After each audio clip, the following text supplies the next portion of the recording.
আলাইকুম রহমতুল্লাহ বরকত। হাদিস তিরমিজি হাদিস নম্বর 254। পীরে নবী রাসূল সাল্লাল্লাহু আলাইহি ওয়াসাল্লাম বলেছেন, তোমরা আমার ব্যাপারে বাড়াবাড়ি করো না। যেরূপ ঈসা ইবনে মারিয়ামকে তারা আল্লাহর সন্তান বলে, তোমরা এরকম বাড়াবাড়ি করো না, বরং তোমরা আমাকে বলো আমি একজন আল্লাহর নবী আর রাসূল। হাদিস তিরমিজি হাদিস নম্বর 254। ব্যাখ্যা: পীরে নবী রাসূল সাল্লাল্লাহু আলাইহি ওয়াসাল্লামকে যারা নূর বলেন, অবশ্যই ভাববেন নূর মানে আল্লাহর অংশী সাব্যস্ত করছেন আপনি, অথচ তিনি বায়োলজিক্যাল। নন বায়োলজিক্যাল যারা ফেরেশতারা, তারা নূরের তৈরি।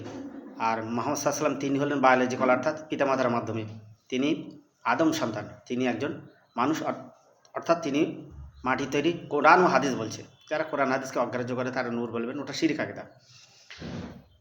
আর নবী করিম সাল্লাল্লাহু আলাইহি ওয়াসাল্লাম বলেছেন, অসংখ্য পথভ্রষ্ট আলেম থাকবে। বুখারী 7084 নম্বরের হাদিস, যে আলেমরা তারা পথভ্রষ্ট আলেম, গোমরাহী, তারা শিরকের দিকে ডাকবে। অবশ্যই যারা আকীদা সাফ করেন, অবশ্যই আকীদা সাফ করা উচিত। আলিমুল গায়েব একমাত্র তিনিই আল্লাহ, এছাড়া আর গায়েবের মালিক কেউ নন। এবং নবী সাল্লাল্লাহু আলাইহি ওয়াসাল্লাম হাজির নাজির নন। অবশ্যই মনে রাখা উচিত, তিনি মাটির তৈরি, তিনি নূরের তৈরি নন। অবশ্যই আকীদা সাফ হওয়া উচিত, কোরআন হাদিস অনুযায়ী যতটুকু ততটুকু, বাড়াবাড়ি না, সারাসারি না।